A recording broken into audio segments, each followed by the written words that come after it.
Señores periodistas, buenas tardes. Vamos a dar inicio a la conferencia de prensa.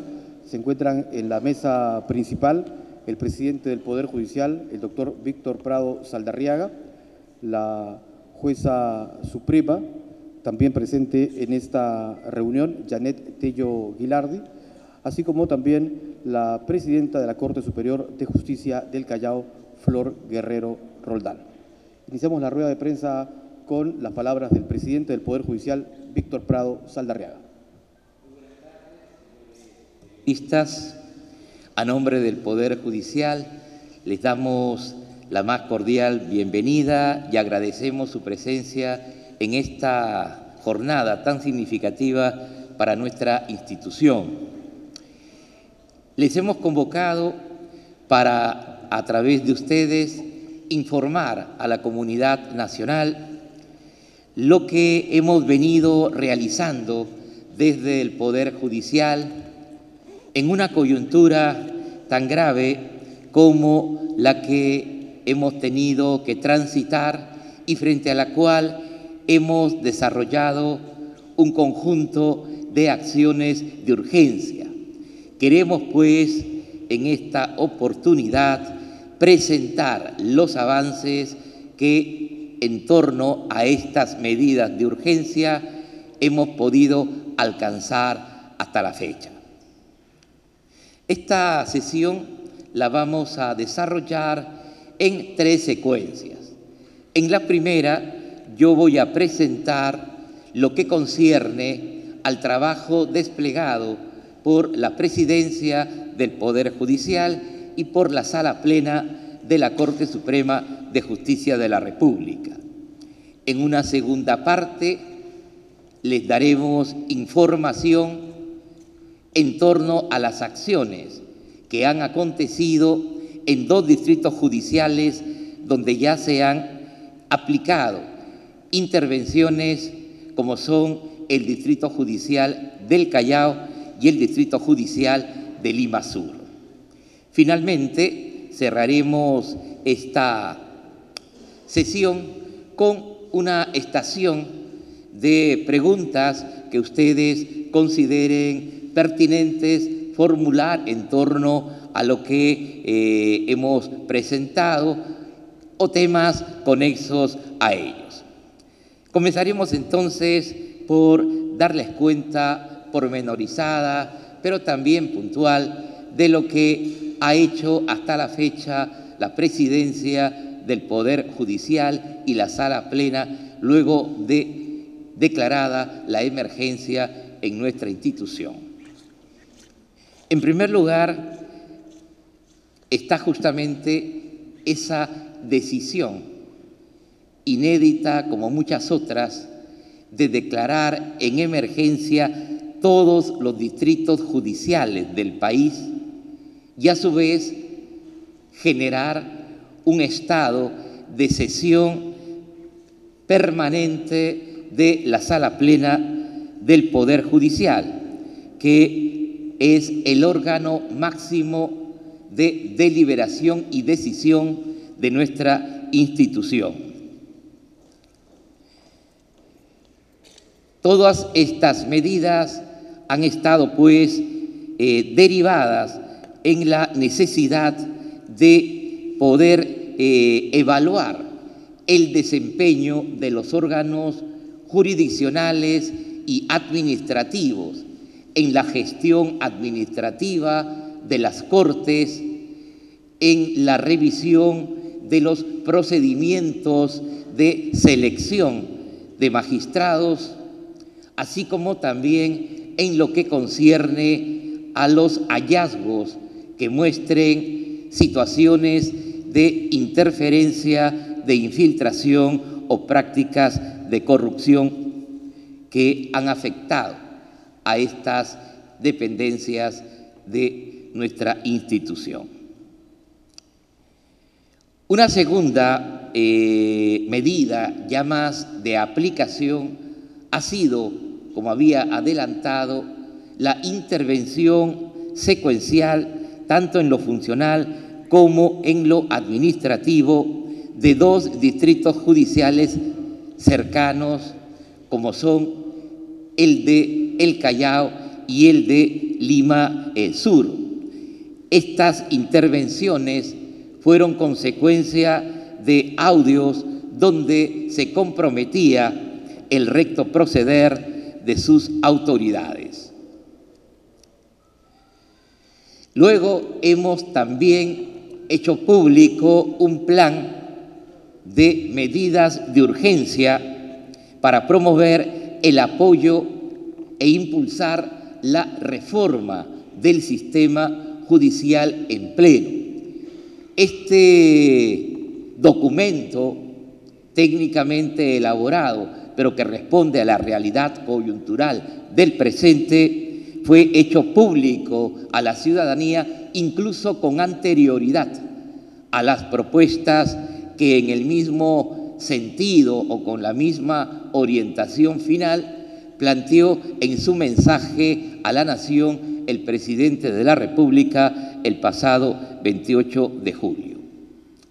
Y como una línea de desarrollo o de poner en práctica estas propuestas de nuestro plan de urgencia, se constituyeron 6 comisiones especializadas para justamente ir convirtiendo esas propuestas del plan de urgencia en anteproyectos de ley que ya de manera formal puedan ser alcanzados a las instancias correspondientes, sea el Congreso de la República o también ese anunciado Consejo Nacional por la reforma judicial que también fue comunicado por el Ejecutivo.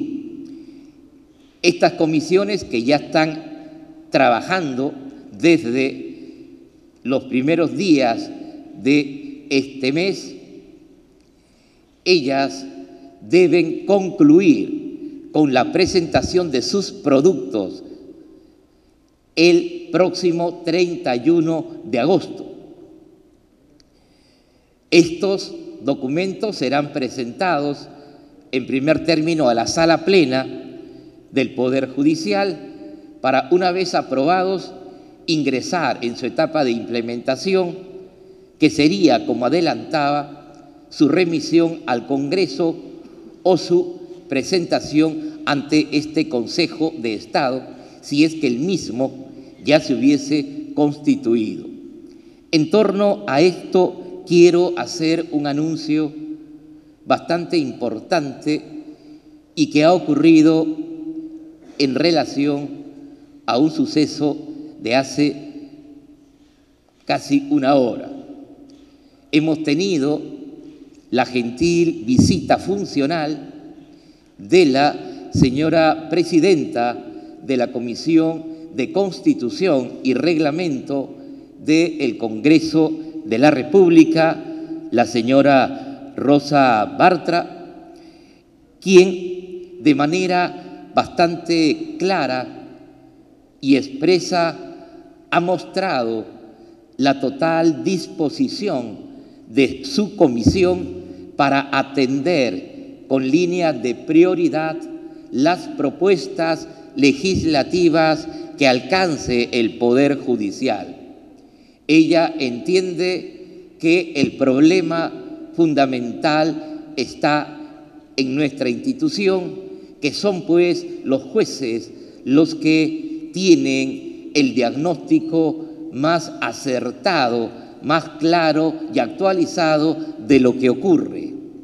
Por ende, se ha quedado en que a través del canal formal de una comunicación que esperamos recibir en las próximas horas, según lo ha anunciado, se geste un espacio de cooperación directa entre esta comisión especial tan trascendente de la representación nacional y las propuestas elaboradas por las comisiones del Poder Judicial. Para ello, incluso estamos coordinando la participación en las sesiones y en el trabajo de la Comisión de Constitución de un representante del Poder Judicial que colabore con el afinamiento de los instrumentos que permita hacer más clara y sensible la visión que sobre determinados problemas tiene nuestra institución y asegure, pues, un resultado legislativo de mayor nivel óptimo.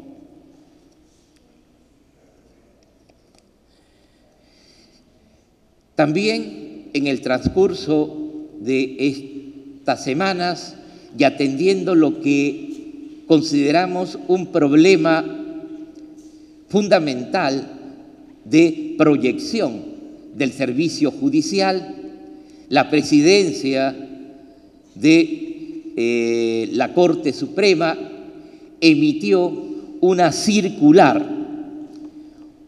ordenando a los jueces de todas las instancias del país declarar de atención prioritaria y célere todos los procesos judiciales relacionados con delitos de violencia contra la mujer, violencia intrafamiliar y delitos de agresión sexual. Se ha dispuesto en esta misma circular que la Oficina del Control de la Magistratura, a través de sus visitas e inspecciones, haga una estación obligatoria de análisis y revisión del cumplimiento de lo dispuesto en esta circular. Debo aclarar que la circular equivale a las órdenes directas y de cumplimiento obligatorio que emite la Presidencia del Poder Judicial. También hace muy pocos días, siempre conectado a esta experiencia ingrata de los audios, con acuerdo de sala plena, se declaró en emergencia por 10 días el Consejo Ejecutivo del Poder Judicial, el órgano vinculado con la gestión, con el gobierno de nuestra institución. El objetivo de esta emergencia no es otro que permitir reorganizar su composición y su normativa interna para evitar que en el futuro puedan reiterarse situaciones que muestren debilidades, vulnerabilidades en torno a la confidencialidad de sus decisiones de acuerdo, así como un control sobre cualquier acto de interferencia de terceros en sus procedimientos y decisiones. Por otro lado, la Sala Plena de la Corte Suprema, también en atención a esta reiterada comunicación social de audios, ha decidido pasar al Comité de Ética 3 casos vinculados a igual número de magistrados supremos para que sean analizados, procesados en esa instancia ética de nuestra institución. Finalmente, y este quizás es el anuncio más importante esta jornada, entre hoy y mañana, los jueces titulares de la Corte Suprema de Justicia se encuentran desde las primeras horas del día de hoy ejecutando las visitas decretadas a 14 distritos judiciales que han sido declarados en emergencia. Debo señalar que estas acciones, este trabajo también inédito en nuestra historia, cubrirá una evaluación y diagnóstico del estado actual en el plano administrativo, en el plano de las medidas de reclutamiento de magistrados, así como también de la evaluación del desempeño de los órganos de justicia, recogiendo para ello opinión de la comunidad organizada, e igualmente se harán intervenciones y se practicarán acciones de control administrativo a cargo de la Contraloría General de la República, a quien agradecemos su decidido apoyo a este trabajo, e igualmente de corte disciplinario a cargo de la Oficina de Control de la Magistratura. Se ha delegado a los señores magistrados que se encuentran en esta comisión de servicio las facultades que tiene el presidente y que tiene la Corte Suprema para poder tomar decisiones inmediatas y corregir también de forma inmediata aquello que podamos encontrar como hallazgo que resulte negativo y que amerite una intervención rápida. De estos hallazgos, pero también de las próximas visitas que continuarán en el mes de septiembre, porque hay 4 distritos judiciales del país, daremos cuenta en una sesión similar oportunamente. A continuación, como había adelantado, vamos a proseguir esta conferencia de prensa al margen de reiterar nuestra gratitud por su interés y ser nuestros intermediarios ante la comunidad nacional, con el informe que hará sobre lo acontecido y sobre las medidas adoptadas en el Distrito Judicial del Callao, la presidenta de esta Corte, la doctora Flor Guerrero, a quien dejo en el uso de la palabra.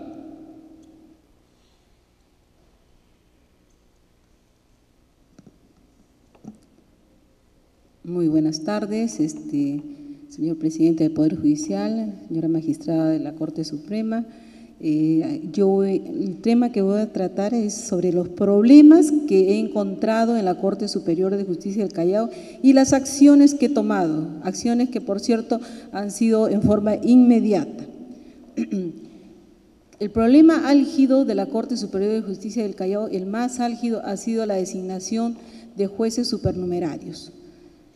Los jueces supernumerarios en la Corte han sido designados generalmente por abogados independientes y designados a dedo. Ante esta situación y teniendo en consideración los audios que han venido propagándose por los medios periodísticos, inmediatamente mi presidencia ha separado 18 jueces supernumerarios.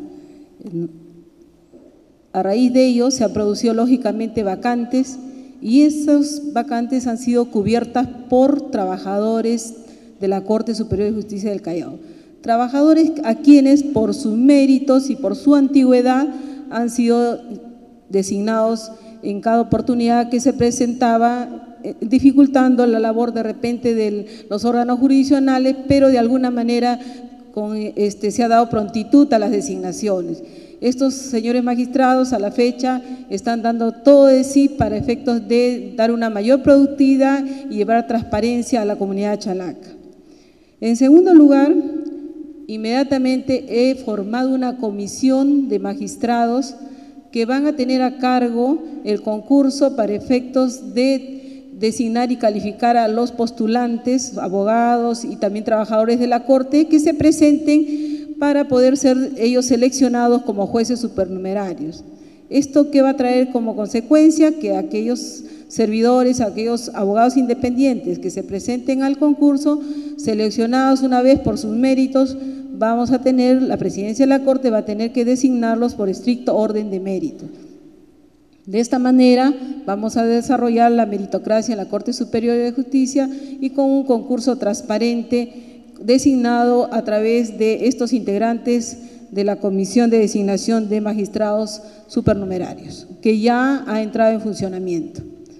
El segundo punto que se ha tratado a través de las acciones que ha realizado la Corte o ha realizado y ha desarrollado es la designación de los trabajadores de confianza. Se ha designado o se ha separado a los trabajadores de confianza que ocupaban los cargos de jefes de unidad de administración, de planeamiento y de servicios judiciales.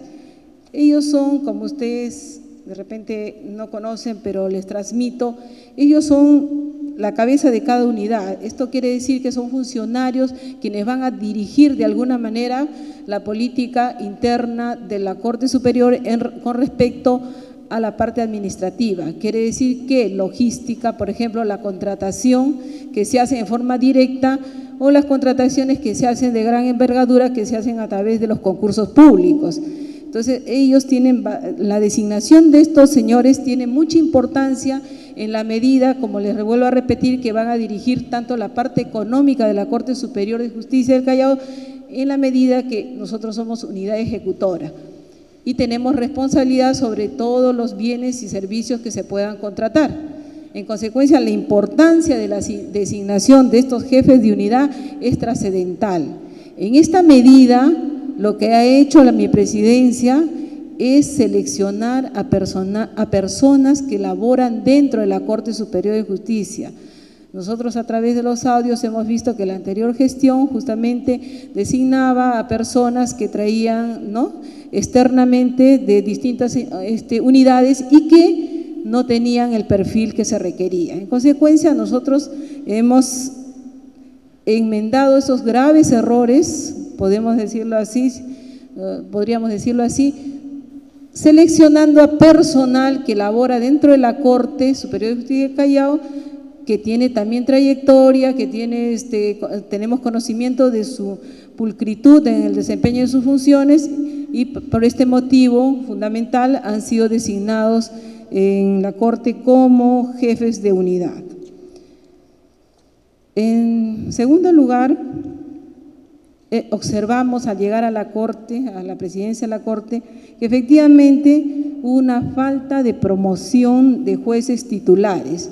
Nuestra ley orgánica del Poder Judicial señala que todos los puestos van siendo ascendidos a través de jueces superiores titulares.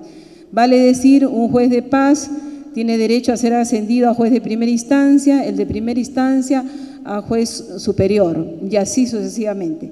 Pero ¿qué sucedía en la Corte del Callao? Jueces titulares no habían sido ascendidos para jueces de primera instancia, por decir. Y entonces nosotros hemos en forma inmediata promocionado a estos jueces titulares a las instancias superiores.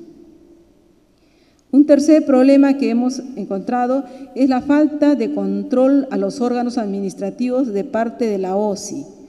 La OSI es una entidad, es una oficina, ¿no?, que designa un representante, la Contraloría General de la República designa un representante ante cualquier entidad.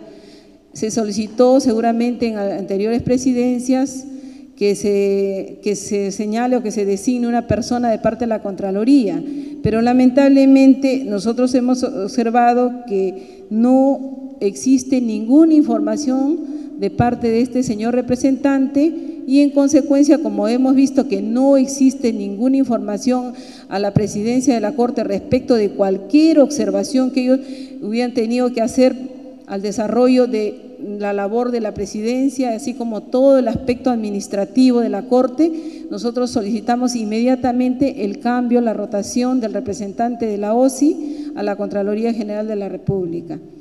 Ya se nos ha enviado otra persona, otro representante y estamos trabajando conjuntamente con el nuevo representante y le hemos solicitado que en cada licitación o en cada entrega directa de todos los bienes y servicios él intervenga, él sea el veedor y que esté constantemente observando cualquier de repente error o omisión que incurra en toda la parte administrativa de nuestra Corte, ¿no?, todos los órganos administrativos de nuestra Corte. Ahora, en otro momento, y también ahí hemos observado, por ejemplo, que no se cuenta con ninguna información de los años 2015, 2016 ni de 2017. No se han efectuado ninguna auditoría. El cuarto problema que hemos identificado es la falta de ejecución de las disposiciones emanadas por la Comisión de Trabajo. ¿Qué sucede? Al asumir la presidencia observamos que la Comisión de Trabajo del doctor Lama había dado una serie de disposiciones respecto a que se deje sin efecto las contrataciones de aquellos trabajadores de confianza. Nosotros observamos que no se dio cumplimiento a ello, entonces inmediatamente hemos dado cumplimiento a eso y hemos dejado sin efecto la contratación de estos señores de confianza, algunos de los cuales pues no han terminado su vínculo laboral en la medida que solamente su relación laboral con la Corte Superior del Callao era pues eso, ¿no?, de trabajador de confianza y no tenía la característica de un trabajador ordinario. Aquellos que sí tenían esa característica han regresado a sus puestos de origen. El quinto problema que se ha encontrado, se ha ubicado, es que no se dio trámite para el levantamiento de las observaciones de auditoría de los años 2013 y 2014. Ciertamente en esos periodos se ha observado, la Contraloría hizo auditorías por esos 2 años, presentó las observaciones y la Corte Superior de Justicia, a través del presidente, tenía la obligación de levantar esas observaciones. No obstante, hemos encontrado el legajo en el cual simplemente están las observaciones, pero no se ha dado ningún trámite al mismo. En consecuencia, ¿qué ha pasado? Que todos esos trámites de observaciones administrativas han caducado. ¿Y qué significa la caducidad? Significa que ya no se le va a poder sancionar a ninguno de esos servidores que han incurrido en faltas administrativas. ¿Qué hemos hecho al respecto, no? Inmediatamente nosotros solicitamos con carácter de urgencia, ¿no?, que se nos dé la información sobre esas auditorías y al respecto se ha procedido a la apertura de los procesos disciplinarios a los responsables quienes no dieron cuenta de esas observaciones que se habían formulado en las respectivas auditorías. Un sexto problema ubicado justamente, y lo estamos detallando, es esa omisión de auditorías, y lo estamos complementando en la medida que no solamente hemos pedido que esas auditorías se realicen hasta el año 2017, sino hemos solicitado que se efectúen hasta la fecha, hasta el día 15 de agosto, que presentamos el pedido a la Contraloría para que efectúen estas auditorías. El séptimo problema ubicado se encuentra en las irregularidades en el reclutamiento del personal. Efectivamente, hemos visto que el personal, hay bastante personal, tanto administrativo como jurisdiccional, que ha sido designado sin tener el perfil. Se ha rescindido los contratos CAS, ¿no?, y también de terceros.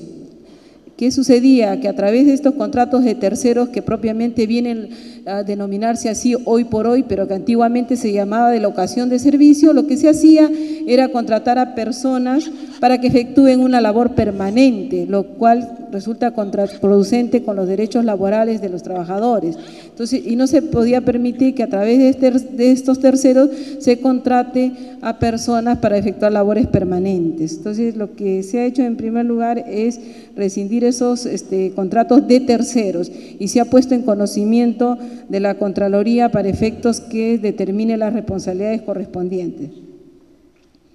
Asimismo, mediante resolución administrativa, se ha formado una comisión CAS. Actualmente está en vigencia esta comisión y está haciendo todos los requerimientos para efectos, trámites administrativos para efectos que el Ministerio de Trabajo les autorice la cantidad de trabajadores que estamos necesitando con bastante urgencia, porque actualmente la Corte del Callao tiene déficit de personal. Como quiera que han sido rescindidos varios contratos, tanto de CAS como de personal de confianza, no contamos con personal para poder cubrir las vacantes.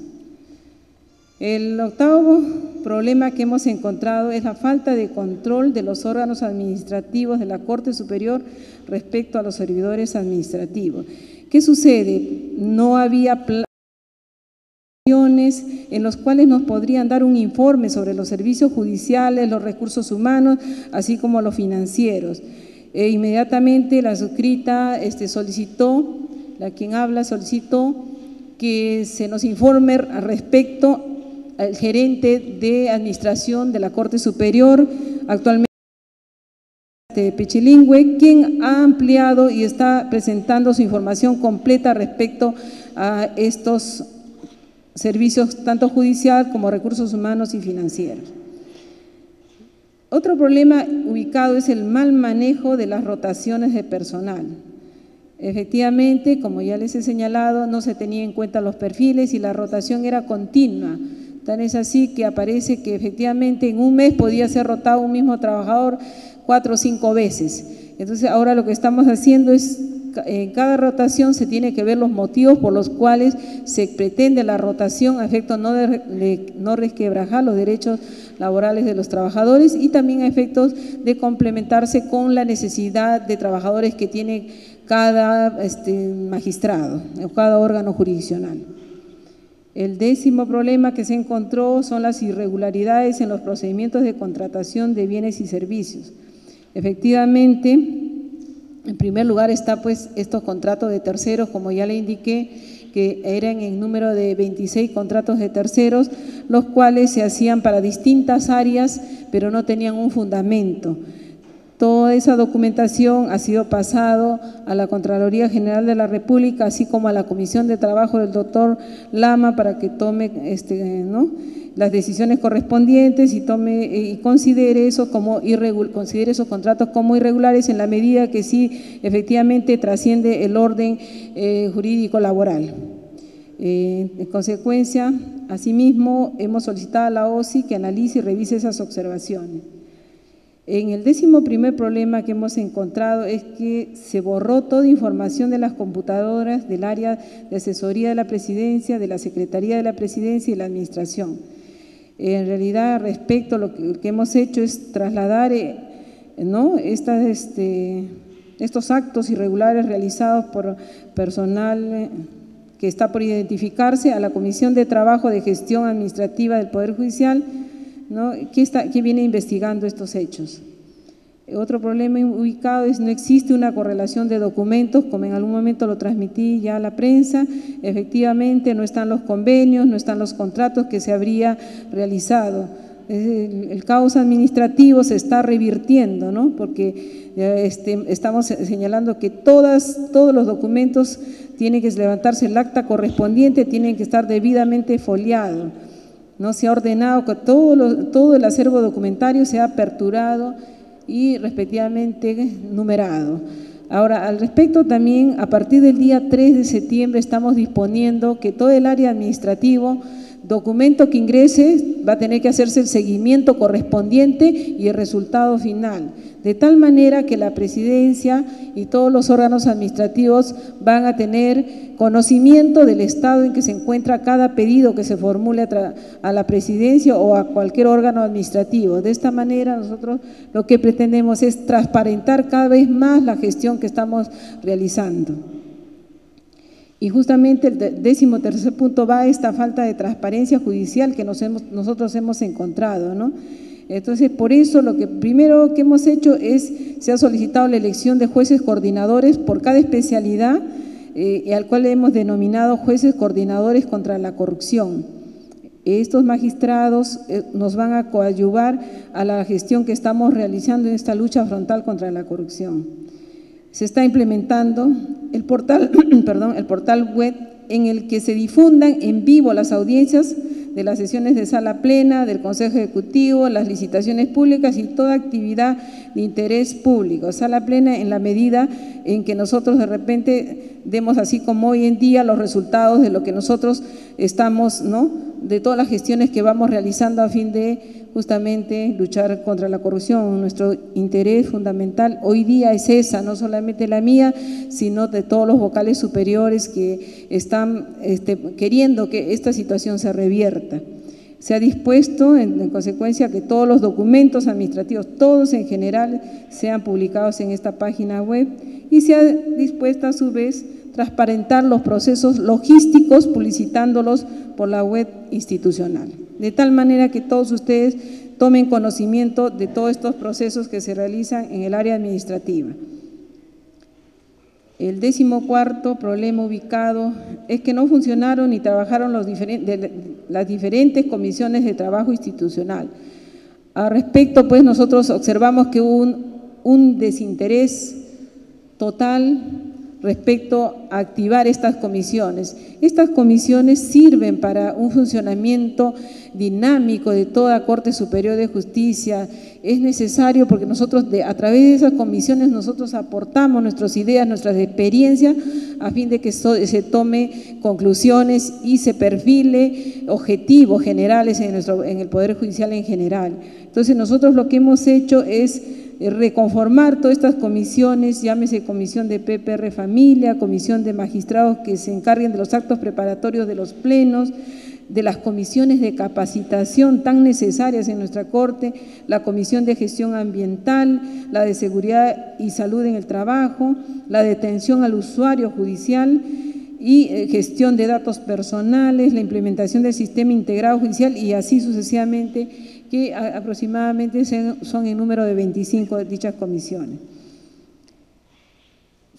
Otro problema encontrado es respecto a la Comisión de Trabajo, la observación que se hizo respecto a la caja chica. La caja chica juega un rol fundamental en cada Corte Superior en la medida que la caja chica es la que entrega los vales para que los trabajadores hagan una determinada función. Al respecto se han encontrado irregularidades en el sentido de que se habría estado dando montos elevados para determinadas comisiones y que no habrían encontrado sustento al mismo. Ese grave problema, hemos cambiado al personal que trabajaba en la caja chica, hemos designado a otra persona y a su vez también hemos dispuesto medidas de autoridad respecto a los gastos y compras, así como hemos remitido toda la documentación a la OSI, tanto como a la Comisión de Trabajo como a la Comisión de la Contraloría que se ha instalado en la Corte Superior de Justicia del Callao. Finalmente, el 16º problema es la falta de conocimiento de las necesidades para una mejor organización del despacho judicial. Efectivamente, observamos, tanto de servidores como en general de todo el personal que trabaja en la Corte, que no existe un mayor conocimiento y a su vez también nos incluimos, creo que los magistrados, para efectos de realizar una mejor organización del despacho judicial. Entonces, se está realizando visitas in situ en los órganos jurisdiccionales, así como el penal Sarita Colonia, para efectos de conocer su necesidad y facilitar el desarrollo de la labor jurisdiccional. Asimismo, se están efectuando en forma diaria reuniones de coordinación con los magistrados de las salas superiores, así como de los juzgados de todas las instancias y especialidades, a fin de buscar en forma conjunta soluciones inmediatas a los problemas que tenemos hoy vigentes. Bueno, eso es lo que quería transmitirles a ustedes respecto a la labor que viene realizando todos los días. Efectivamente, cada día se está avanzando más y más por tratar de revertir esta situación. Gracias. Seguidamente, la señora juez suprema titular, la doctora Yanete Yogilardi, informará también sobre lo que se ha venido haciendo y encontrando en la intervención realizada al Distrito Judicial de Lima Sur. Por favor, doctora.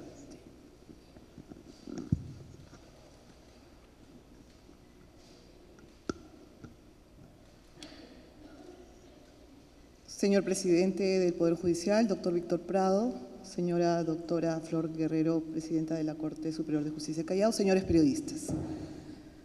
Como saben ustedes, se ha aprobado un plan de cambios urgentes para el Poder Judicial que fue aprobado por sala plena. Dentro de este plan de cambios urgentes estaba la programación de las visitas a las diferentes cortes. En esa medida se incluyó a la Corte de Lima Sur. Las visitas se iban a llevar a cabo hoy y mañana. Sin embargo, dada la difusión de audios y a consecuencia de ello, la renuncia del presidente de la Corte Superior de Justicia de Lima Este, el doctor Marcos Serna Bazán, se dispuso que se adelantara la fecha de las visitas, en este caso de la Corte mencionada. Es así que, ni bien nos constituimos, en mi calidad de presidenta de la Comisión de Intervención de dicha Corte, al lado de integrantes del órgano de control de la magistratura, de la doctora representante de la Contraloría General de la República, al lado de el abogado que forma parte del OCMA, de la OCMA, que representa a la sociedad civil, así también como personal, funcionarios de la gerencia del Poder Judicial. Ni bien nos constituimos el día lunes 13 de agosto, dispusimos que de manera inmediata se diera trámite a la renuncia presentada por el presidente el día viernes 10 de agosto, y que se proceda de manera inmediata a la elección del nuevo o nueva presidenta de dicha Corte. Es así que de manera inmediata se convocó por la disposición dada por la comisión y el día siguiente, o sea, el día martes 14 de agosto, se produjo la elección de la doctora Hilda Piedra. Por lo tanto, esta medida se tomó de manera urgente. A la par, se dispuso que los funcionarios, los jueces contralores, procedieran a la investigación de, en este caso, el presidente de la Corte Superior, expresidente, doctor Marco Serna Bazán. De las investigaciones llevadas a cabo, entre las cuales está evidentemente el tema de los audios, el tema de nombramiento de jueces supernumerarios que no habrían cumplido con los requisitos para ser considerados en los cargos que finalmente fueron nombrados. El tema de un formateo de la computadora en la cual no se encontró información. El hecho que durante los 2 días previos el expresidente junto a su personal de confianza hayan estado presentes en la Corte sin que puedan hasta el momento explicar por qué motivo estuvieron en estos 2 días y aparentemente, eso está también investigándose, llevando información o documentación que el órgano de control o está verificando. A raíz de todo eso, ya el órgano de control de la magistratura, de manera conjunta, ha dispuesto que se suspenda de manera preventiva en el cargo al expresidente, doctor Marco Serna Bazán, noticia que ya fue difundida el día de ayer a través de los medios de prensa también. Entonces, ya tenemos una medida concreta, una medida urgente que se ha tomado a cabo en la lucha contra la corrupción. En el tema de los jueces supernumerarios, de manera similar a lo que ha sucedido en la Corte Superior de Justicia del Callao, y aparentemente es un problema que tendremos que abordar, se da pues precisamente el nombramiento de jueces supernumerarios que son abogados y abogadas que no pertenecen a la institución, como un mecanismo quizás de búsqueda de intereses o favores que se estarían de alguna manera presentando en dicho nombramiento. Quisiera explicarles que para la aprobación de la lista, de la nómina de jueces supernumerarios, se tiene que seguir todo un procedimiento. Y este procedimiento, por lo menos en la Corte de Lima Sur, no se llevó a cabo debidamente, hasta tal punto que las nóminas de jueces supernumerarios, que ya no tenían vigencia porque datan de años anteriores, de pronto recobró esa vigencia y por lo tanto habían una serie de jueces supernumerarios, una lista interminable, aproximadamente entre todos los años unos 200 jueces. De esa lista, lo que ya se ha detectado es que hay 5 jueces supernumerarios que, siendo trabajadores del Poder Judicial, como son analistas o especialistas judiciales, como quien dice, saltan la garrocha y son nombrados por el expresidente como miembros integrantes de las Cortes Superiores. Así tenemos entonces ahora identificado a 5 jueces supernumerarios que ahora la doctora Hilda Piedra, la nueva presidenta, tendrá que ver si es que tiene que inmediatamente separarlos del cargo y con la correspondiente responsabilidad si es que ésta la hubiera. Como repito, esta situación irregular nos hace pensar, eso hay que analizarlo todavía, eso está siendo analizado e investigado por la OCMA. Se habrían producido cambios en la conformación de las salas que habrían llevado al quiebre de juicios y a la reprogramación de causas que estaría evidenciando estos hechos irregulares. Hecho irregular también ha sido que en la última comisión de aprobación, de selección y aprobación de los jueces supernumerarios, el mismo presidente de ese momento, el doctor Marcos Serna Bazán, conformara la comisión de selección, porque la comisión tiene que presentar la propuesta a la presidencia y a la sala plena, pero evidentemente el presidente no puede ser juez y parte en la elección de estos jueces supernumerarios, lo que en la Corte de Lima Sur se produjo. También nos llamó la atención que otros funcionarios de la Corte formatearan sus computadoras. Tanto la jefa de ODECMA como el gerente de administración no tenían información en sus máquinas, aludiendo diferentes razones que los habría llevado a formatear sus equipos de cómputo ese mismo día de la visita, lo cual también está siendo ya investigado por la OCMA.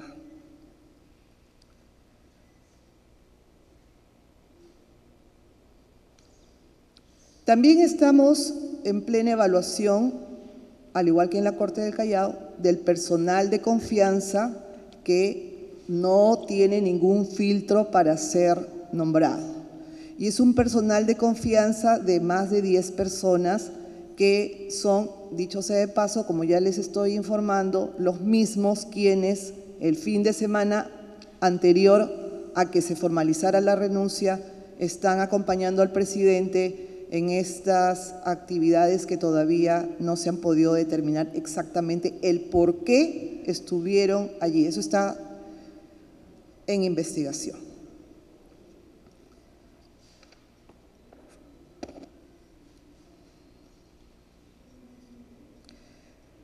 Con relación a los trabajadores, ya se ha detectado la contratación de personal a través de la modalidad CAS, sin que guarden el perfil que para dichas convocatorias se establecieron.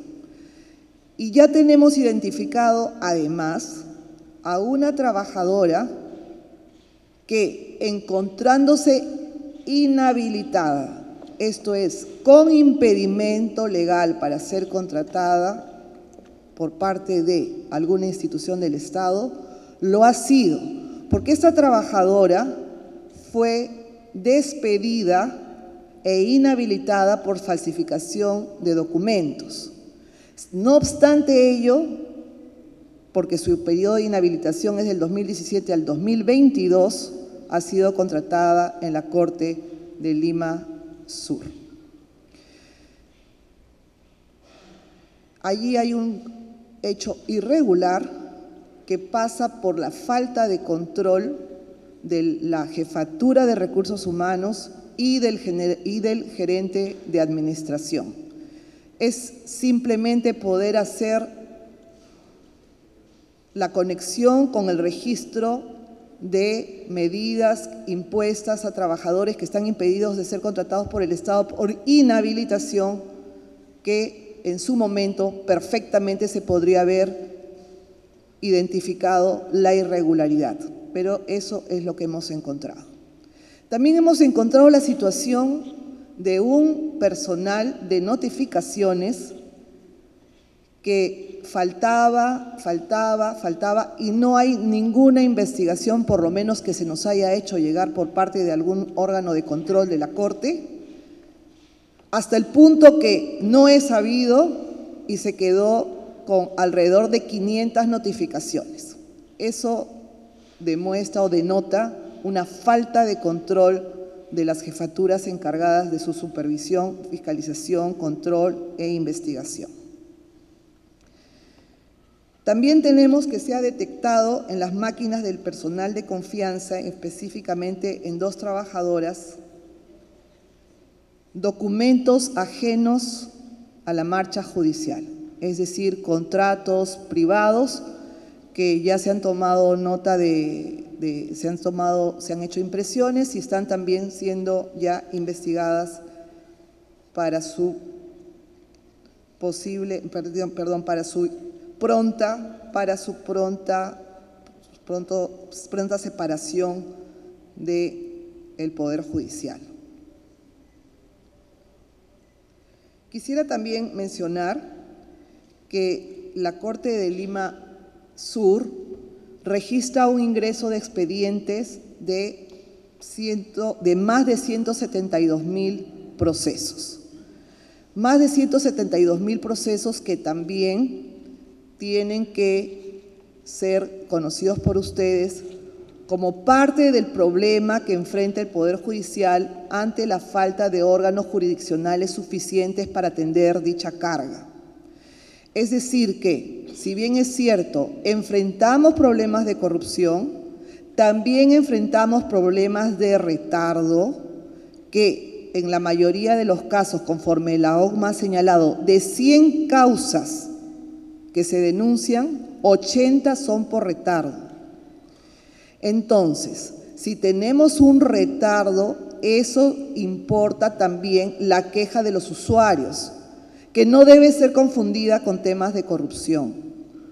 Y esto va a ser un llamado también a las autoridades que tienen que ver con el tema de presupuesto para el Poder Judicial, porque no todo es corrupción. Hay mucho de esfuerzo y compromiso también de muchos jueces que se han podido identificar en la Corte de Lima Sur, pero que no pueden con cargas que, en el caso de los jueces que están en los módulos de violencia, por ejemplo, fluctúan entre los 3.000 y 4.000 expedientes por juez. De tal forma que también se ha identificado en el módulo de violencia contra la mujer y demás miembros del grupo familiar, así como en el área de familia, alrededor de 10.000 expedientes pendientes de ser notificados a la Fiscalía por falta de personal. Entonces, ya hemos conversado con el señor presidente a efectos de adoptar medidas inmediatas para poder de repente establecer un equipo móvil, un equipo itinerante que pueda ir a apoyar a los módulos para la descarga correspondiente. Hay expedientes que se siguen tramitando con la ley de violencia familiar anterior y precisamente por este motivo de la carga tan abultada que se enfrenta o que enfrenta la Corte de Lima Este, es que presenta estas falta de acceso a la justicia como quisiéramos, ¿no? Y falta de acceso a la justicia de personas vulnerables, que son las que más necesitan. Entonces, creo que también eso es importante que se anote, porque de la mano con algunos hechos irregulares tenemos otros problemas que tienen que ver con la falta de órganos jurisdiccionales, repito, falta de infraestructura y falta de recursos económicos también. En el tema del manejo económico, se viene haciendo un arqueo, especialmente en el tema de caja chica.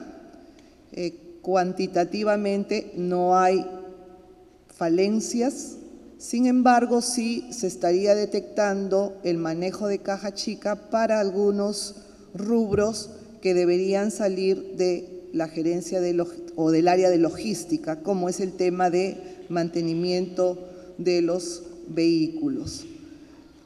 Eso se está analizando también.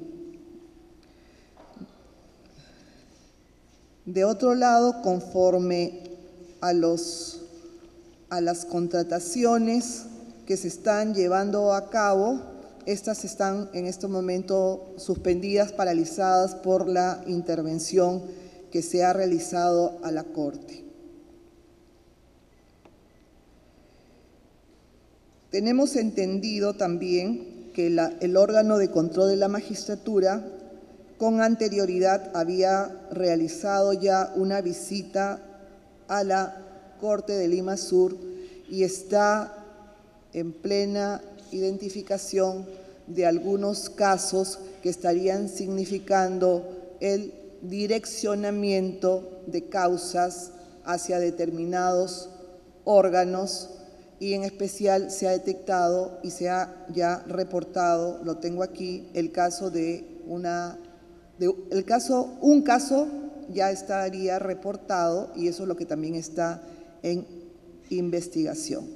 Es decir que, como es una costumbre de muchos abogados, y aquí es un llamado para la responsabilidad de abogados y también la ética en su actuación, presentan varias demandas a la vez, sin cumplir con los requisitos. Entonces, los determinados jueces disponen que hay un tema de inadmisibilidad. Entonces, los abogados prácticamente subsanan las omisiones en el juzgado que a ellos convenga sus intereses. Entonces, es una manera de burlar los turnos. Y en este sentido, hay corrupción también por parte de algunos malos abogados que utilizan ese mecanismo y que estamos verificándolo en la Corte de Lima Sur. En pocos días hemos trabajado de manera intensa, seguimos haciéndolo. Ahora en la tarde estaremos también en la Corte, estaremos haciendo entrevistas con autoridades locales y creo que de esta forma cerramos este informe preliminar que le estamos alcanzando también al señor presidente del Poder Judicial, dando cuenta de las irregularidades, de los hallazgos, pero también de fortalezas que hemos encontrado en muchos jueces y en muchas juezas de dicha Corte, que están comprometidos en hacer un trabajo al servicio de la justicia en nuestro país. Muchas gracias. Bien, señores periodistas, con lo expuesto y nuestro reiterado agradecimiento por su presencia y gentil atención, damos paso a una breve estación de preguntas para que puedan ustedes señalar algunos puntos que requieran mayor esclarecimiento. Que han pasado a una instancia ética, si nos puede explicar quiénes son y por qué casos en específico, y quería saber su opinión. Hace unos minutos acaban de dictarle 9 meses de prisión preventiva al juez González Chávez, y quisiéramos saber, porque nos hablan de un informe de acciones tomadas en contra de todo lo que ha salido, de los audios y más acciones de corrupción, pero vemos que a la par sigan apareciendo este tipo de hechos, ¿no? El juez se le encontró con 4.000 soles de un pedido de dinero que había solicitado para favorecer en el proceso. Gracias. Sí, bueno, con relación a el Comité de Ética, que es una instancia poco conocida, pero que es la instancia, como su nombre lo indica, de control ético en el desempeño de la función judicial, hay 3 magistrados de la Corte Suprema, a los cuales el Pleno de la Sala Plena de este Supremo Tribunal ha decretado que deben pasar a este Comité de Ética, ¿no? Se trata de los magistrados, el señor Martín Hurtado, el señor César San Martín y el señor Ángel Romero. Algo que quiero también señalar, este Comité de Ética tiene un reglamento que está siendo revisado y también una recomposición de sus integrantes a fin de que sea un organismo transparente y objetivo en sus evaluaciones y decisiones. Con relación a lo ocurrido con este magistrado, que vuelve a mostrarnos esa cara negativa de la corrupción infiltrada en nuestra institución, pues la medida adoptada es la que corresponde en un caso de flagrancia como el que desafortunadamente y con mucha tristeza todo el Perú ha observado. Doctor Prado, buenas tardes. Gabriel Macei, del diario Correo. Quería preguntarle, hay dos jueces supremos, se trata del magistrado César San Martín y Martín Hurtado, quienes han sido designados para visitar distintas cortes. En todo caso, si ellos están siendo evaluados por el Comité de Ética del Poder Judicial, resulta un poco paradójico que ellos a la vez sean designados para una labor contralora. Quisiera que aclare este punto. Y para la doctora Guerrero, buenas tardes. Quería saber cuál es el estado de las investigaciones sobre 3 magistrados involucrados con el detenido Walter Ríos. Se trata de Gerardo Borja, Walter Patiño y Mirta Chapoñán. Estos 3 magistrados habrían sido favorecidos por la gestión de Walter Ríos y sin embargo continúan en su gestión, ¿no? Usted había anunciado una investigación, quería saber en todo caso cómo va. Sí, gracias. Con relación a la primera de sus observaciones, la programación y la planificación de estas visitas de control, diagnóstico y de acciones inmediatas fue estructurada con anterioridad a que se conocieran estos audios de los magistrados que usted ha mencionado. En ese sentido, ya estaba decretada la participación del pleno de jueces, de todos los jueces de la Corte Suprema que tenemos. Ahora, ellos no intervienen solos, ellos intervienen con un equipo que tiene autonomía para tomar decisiones, incluso para controlar o denunciar cualquier acto de arbitrariedad que pudiera generarse o de contradicción con el propósito de estas visitas. Es más, para un mayor control y garantía ante la ciudadanía, hemos elaborado instrumentos de aplicación. Esto es, los magistrados que tienen un equipo auxiliar recogen información objetiva que se traslada a formatos técnicamente elaborados. Es decir, no se puede ocultar, no se puede variar nada que no sea representativo de la realidad. Finalmente, están los filtros de la propia comunidad. Esto es, la propia comunidad estará observando y participando en el trabajo que realicen estos magistrados.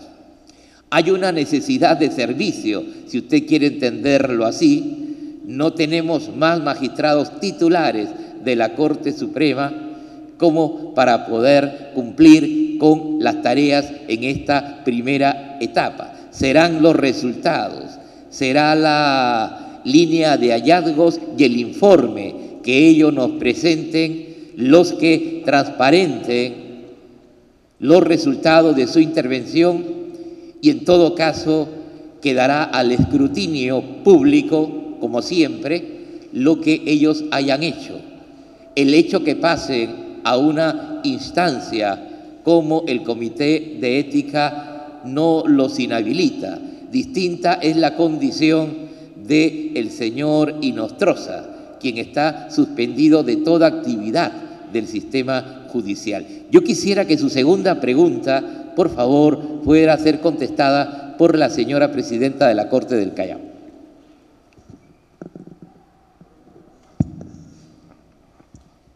¿Cómo no? A raíz de la publicación que se efectuó, y como ustedes verán del contexto de esa información, el anterior presidente señala, son mis amigos. Pero ¿cómo se da este contexto? Se da el 6 de junio de este año, el Sindicato de Trabajadores del Callao hace un reclamo ante la presidencia y hace un reclamo ante la OCMA, ¿no? Denuncia al presidente de ese entonces y le dice, ¿por qué usted no ha considerado a servidores antiguos y usted está considerando a trabajadores que tienen 2 y 3 años de servicio a la Corte del Callao. En ese contexto es que se dan estos audios, porque el señor lo que pretendía era tratar de curarse en salud y colocar trabajadores antiguos que puedan señalar y decir, bueno, también he nombrado servidores antiguos. Entonces, ¿por qué le digo? ¿Por qué se han mantenido estos trabajadores? Se ha mantenido porque uno de ellos tiene 25 años de servicio, tiene todos los requisitos para ser magistrados y los tres tienen 16 años y el otro tiene 17 años de servicio. Entonces, no es que estos señores han venido de pronto y ya de pronto les han puesto como jueces supernumerarios, no. Esos señores tienen una larga data en sus hojas de servicios y es más, lo que se les ha pedido es una declaración jurada de que no están comprometidos en ningún audio, como no lo están. Nosotros como magistrados tenemos que ser cada día justos, aplicar la justicia, no podemos en forma discriminada porque salieron y dijeron ahí, no, son mis amigos, pero por favor, eso se tiene que traducir en algo objetivo. Si ustedes me muestran un audio en el cual efectivamente está la persona o cualquier inconducta que hubiesen cometido estos señores, tengan la plena seguridad que en el acto están siendo sacados de la institución. Se le ha pedido la hoja de servicios, se ha pedido a la Oficina de Control de la Magistratura que nos diga cuántas sanciones tienen y no tienen ninguna sanción. Entonces, sería un acto en realidad injusto de mi parte que yo los saque sin que no tengan nada, no tengan sanciones, tengan tantos años de servicio y toda su vida han sido trabajadores que efectivamente han realizado una labor muy fructífera. Entonces, va mi respuesta a usted, señor. No están en ninguno de esos audios los señores, ninguno de los tres están. Muy buenas tardes, presidente. Sí. En realidad consultarle, ¿cuánta confianza debemos tener en este reporte hecho hoy, sobre todo en el Callao? Porque hace unas horas se difundió un audio en donde se vincula al juez Héctor Lama More con el señor Inostroza, y él ha sido integrante pues de justamente esta comisión que se ha encargado de la investigación en la Corte del Callao.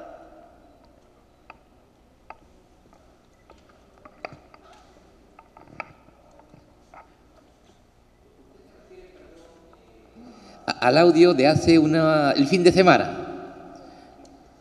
Sí, bueno, el fin de semana efectivamente hubo la difusión de 4 audios, 2 de ellos ligados a la representante de los jueces en el Consejo Ejecutivo, uno vinculado al representante de los jueces superiores y uno vinculado al representante de la Corte Suprema que usted ha mencionado.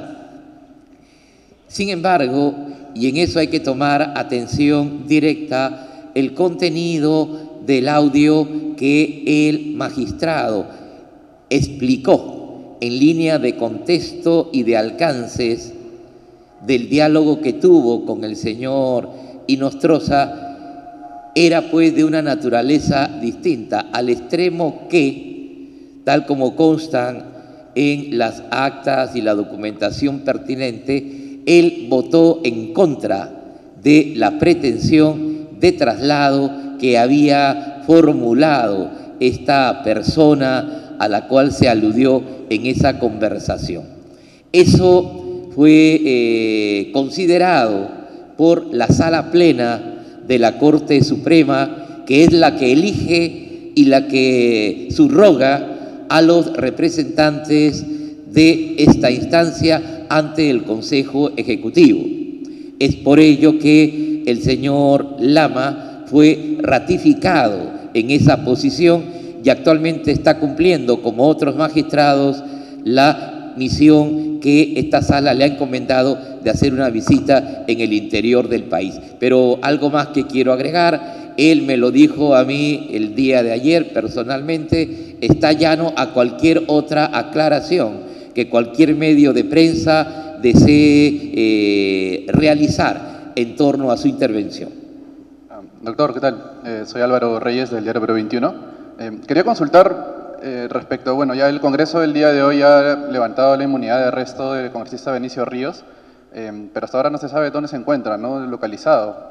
Quería saber si el Poder Judicial está coordinando con la policía justamente para saber dónde está ubicado y saber un poco también el procedimiento, ¿no?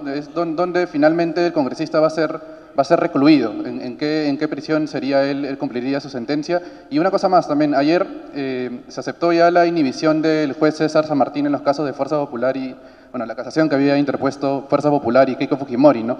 Quería saber cómo queda ahora compuesta la sala que integraba o que presidía César San Martín y cuándo va a ser la fecha en la que se va a ver, o la fecha de la audiencia, ¿no? En la que se va a analizar esta casación. Muchas gracias.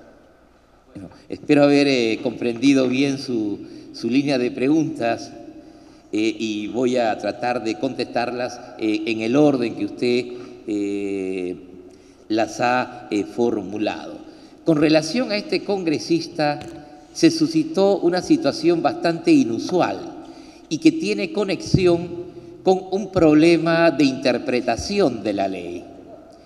Para la comisión que en el Poder Judicial se encarga de evaluar los requerimientos que se formulan para levantamiento de inmunidad parlamentaria, la inmunidad parlamentaria de proceso involucra, como su nombre lo indica, todo el proceso.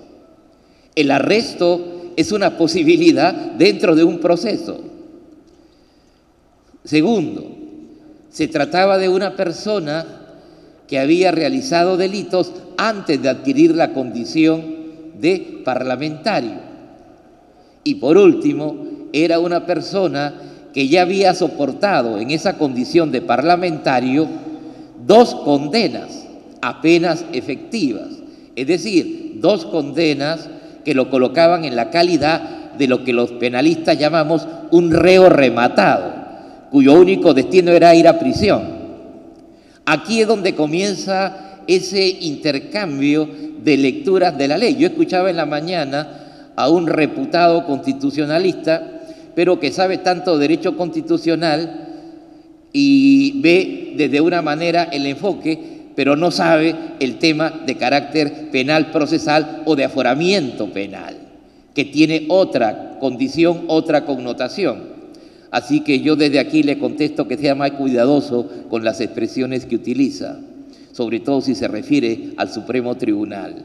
Pero al margen de esa anécdota, lo que sí quiero señalar es que la Corte Suprema, ante un pedido de los portavoces y del señor presidente del Congreso, ha emitido una resolución el día de ayer. Una resolución que lo que pide es que se ejecute la sentencia condenatoria. Pide que se autorice el cumplimiento con el encierro, llamemos así, del autor condenado en doble instancia de un delito. Eso es lo que ha hecho la Corte Suprema. En la mañana, como a las 10 de la mañana, se nos ha comunicado formalmente desde el Congreso que este pedido ha sido acogido y por ende se nos solicita que se realice el trámite que corresponde. ¿Cuál es el trámite que corresponde? Que se reitere una orden de detención, una orden de captura a la unidad correspondiente, la Policía Judicial. Ese es el estado de cosas. Ahora bien, yo creo que esta experiencia debe de servir para que se interprete, y de hecho va a ser ese un tema de un acuerdo plenario de la Corte Suprema, que va a pronunciarse sobre un aforamiento y su significado en el tratamiento penal de personas expuestas políticamente. Esto es de personas que tienen poder político, de personas que tienen prerrogativas. Y quede definido, al menos para nosotros, como seguimos pensando, como seguimos creyendo, que la inmunidad de arresto no es alterna o subsiguiente a la inmunidad procesal. El proceso es el que genera un arresto, el proceso es el que genera una condena, el proceso es el que genera un mandato de cumplimiento de condena. ¿Para qué una estación más? Acá hay una lectura de una sentencia del Tribunal Constitucional que no es pues de las mejores en mi concepto y también, vuelvo a repetir, a este constitucionalista que en la mañana se ufanaba de saber mucho de derecho penal, pues que revise mejor sus estudios básicos de la materia. Disculpe, ¿dónde cumpliría prisión en todo caso Benicio Ríos una vez que sea? Sí, me había hecho otra pregunta, ¿no? Que estaba en conexión, perdón, con lo del doctor San Martín, ¿no? Pero aparte con lo de Benicio Ríos también sería reclusión. Ah, bueno, una vez que una persona rea rematada, esto ya condenada con todas las instancias, es detenida en tanto se encuentre prófuga o se ponga a disposición para el cumplimiento de su pena, pasa a jurisdicción de la administración penitenciaria. La administración penitenciaria en nuestro país, el Instituto Nacional Penitenciario, es el que, previa calificación, decide el lugar de reclusión, esto es, donde deberá de cumplir su pena. Ya el Poder Judicial terminó su tarea en esa estación. Sin embargo, queda también una cautela o supervisión de la ejecución de las penas, ¿no? Es lo que nosotros llamamos la etapa de ejecución. Y tenemos jueces cuya tarea es verificar que se cumplan las penas tal como aparecen en las sentencias. Pero el lugar de reclusión lo define exclusivamente el Instituto Nacional Penitenciario. Me preguntaba eso porque la sentencia se emitió en Cusco, ¿no? Entonces, No, lo que usted dice es cuál es la competencia. De hecho, la competencia para el proceso y para la sentencia está relacionada con la Corte Superior de Justicia de Cusco. Pero el Instituto Nacional Penitenciario puede decidir, por razones diferentes, seguridad, etcétera, que esa pena se cumpla en un penal distinto. Es por eso que en muchos casos los condenados por delitos graves o que han realizado actos de indisciplina, pese a que ocurrieron sus delitos en Lima, acaban en Chayapalca, esto es, en Tacna. Y con relación al señor San Martín, pues es un trámite normal, ordinario de inhibición. Él considera que dada su participación en otros procesos, dadas las distintas expresiones o formas que ha tenido en su ejercicio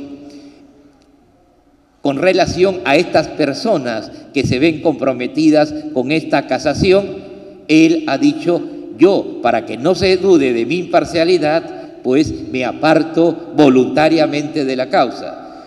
El tribunal, o sea, la sala, ha encontrado fundadas sus decisiones, por ende lo aparta definitivamente del conocimiento de esa causa y convoca a una nueva magistrado, me parece la doctora Pacheco, que es la que ha de completar la sala para efecto de proseguir con el trámite de la audiencia de casación. Doctor Prado, doctora Tello, doctora Guerrero, buenas tardes. Carlos Inostroza, el diario Gestión, los saluda. Doctor Prado, quería hacer una consulta. Usted ha señalado que 6 comisiones están elaborando proyectos de ley en el marco de la reforma judicial. Quería saber de cuántos proyectos estamos hablando y si uno de estos proyectos está referido al retiro de la inmunidad de los jueces que por ser altas autoridades no pueden ser investigados. Esto a raíz pues del caso del juez Inostroza. Quería saber, ahora último se está comentando mucho de esto, ¿por qué los jueces deberían tener esta inmunidad o no? Quería saber si esta comisión está elaborando esta propuesta y en caso no la esté elaborando, ¿usted propondría esta propuesta desde el Poder Judicial para que los mismos jueces se le levanten la inmunidad? Y una última consulta a la doctora Guerrero. Quería saber si ustedes en sus investigaciones han hecho un cálculo de cuánto sería el perjuicio económico que ha ocasionado la gestión de Walter Ríos en la Corte del Callao y si a raíz de estas irregularidades están pensando presentar alguna denuncia penal o ante la Contraloría contra el señor Ríos. Muchas gracias. Gracias a usted. Bueno, como es de dominio de muchos medios informativos, una de nuestras principales posiciones de principio en torno a las reformas que deben darse en la normativa constitucional o penal y que he expuesto reiteradamente, es que yo considero que los privilegios de aforamiento en caso de jueces supremos, fiscales supremos, tienen una orientación y una práctica que puede crear situaciones de impunidad. Es por ello que en más de una ocasión también he mencionado que deben desaparecer. Esta es una posición personal. No obstante, es también una posición que hoy se comparte en varios procesos de reforma penal o constitucional que se dan en nuestra región. Basta conocer los ejemplos, sobre todo en Guatemala, en Argentina y en Brasil, sobre la materia. Distinto es el caso de los congresistas. La historia de las inmunidades va ligada a la función congresal, al hecho de evitar que el funcionario que tiene la representación nacional, el congresista, que es un control del Poder Ejecutivo natural, pueda ser objeto de interferencias en actos propios de su función. Su opinión, su crítica no puede generarle una situación de detención. Aún incluso si incurre en un delito en esa calidad, tiene la posibilidad de ser puesto de inmediato ante su Cámara, para que se le levante esto que es la inmunidad de procesamiento, ¿no? Que es otra cosa. Por ende, mi posición es esa. Nosotros tenemos una comisión que está evaluando justamente reformas de carácter constitucional y también de carácter legal. Yo creo que es la oportunidad, cuando menos, de plantearnos esa reforma. Y como lo he anunciado, dada la buena disposición de la presidenta de la Comisión de Constitución, estoy seguro que no se va a rehuir el debate en torno al alcance futuro de la inmunidad parlamentaria. Por eso se llama parlamentaria, ¿no? Así que, con relación a ello, ese es mi punto de vista. ¿Algo más creo que había preguntado?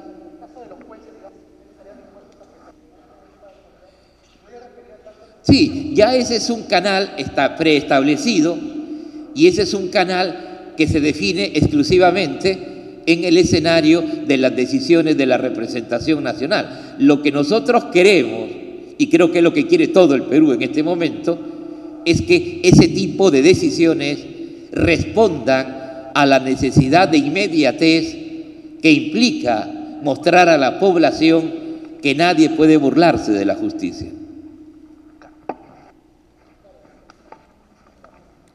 ¿Alguna otra pregunta? Bien, vamos. No hay más preguntas, perfecto. Les agradecemos mucho su presencia esta tarde. Muy buenas tardes a todos. Nada más. Muchas gracias, señores. Muy buenas tardes.